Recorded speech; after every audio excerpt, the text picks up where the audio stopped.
is that they want you broke and dumb. First off, they are the opposition. And if you've ever read Napoleon Hill's book, Outwitting the Devil, then you know that the opposition is the government, who is controlled by big pharmaceutical companies, food organizations, food corporations, and of course the military industrial complex and big government politicians are on the take. They are the puppets of these corporations that keep or want to keep you and I dumb, broke, dependent, etc. And the reason is if they can keep you broke and dumb and manipulated and controlled, well, you then become a great consumer for them. And if you're a consumer, then you have to go and constantly work and pay your taxes and feed back into the system. I'm going to prove my case to you.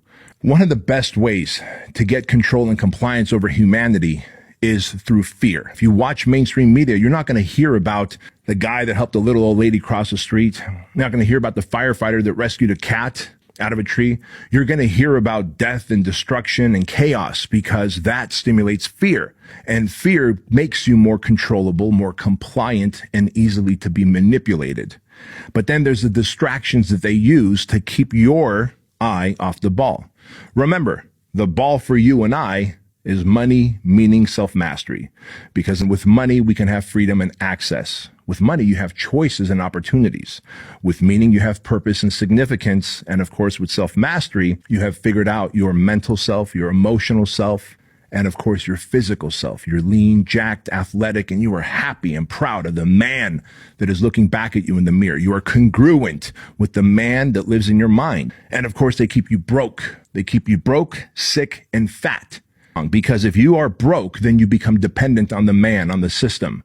You are again easier to control. How do they keep you broke? Through consumerisms. To get you to buy shit that you don't need to impress people that you don't even like.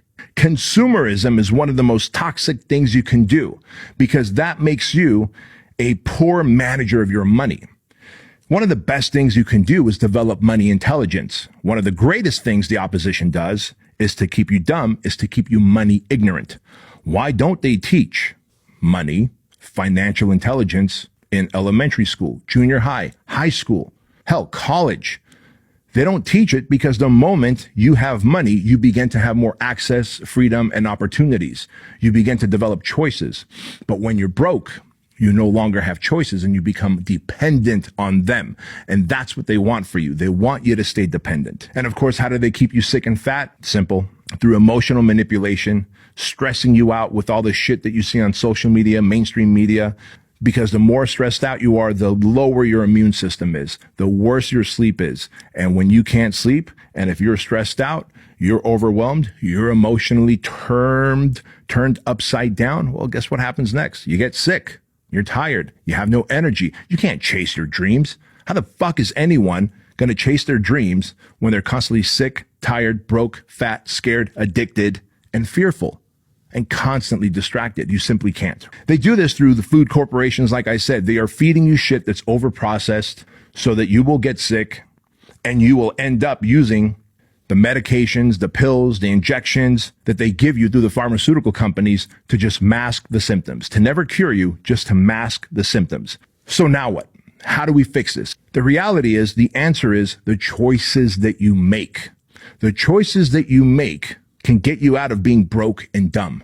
Remember, when you are broke and dumb, you are easy to be manipulated, controlled, and to get compliance over. However, if you decide to win your sovereignty, if you become the 2.0 version of yourself, if you become the version of yourself who is connected to source, the higher power, universe, your creator, now all of a sudden, you are living a better life, aren't you? It is the choices that you have. It is the structure, the discipline, and the actions you take on the day-to-day.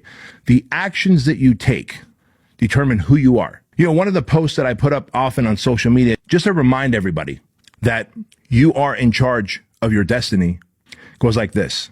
The decisions that you've made in the past have either made you a better human or have gotten you into the problems that you're experiencing today. Like if you're experiencing problems, if you're experiencing like spouse problems, work problems, health problems, it's a string of choices and decisions that you've made.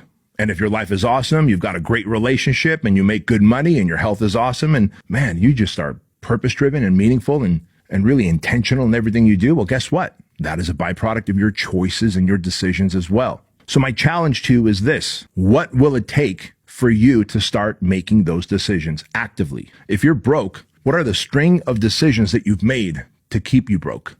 What are the bad decisions that you've made to keep you dependent and financially in debt?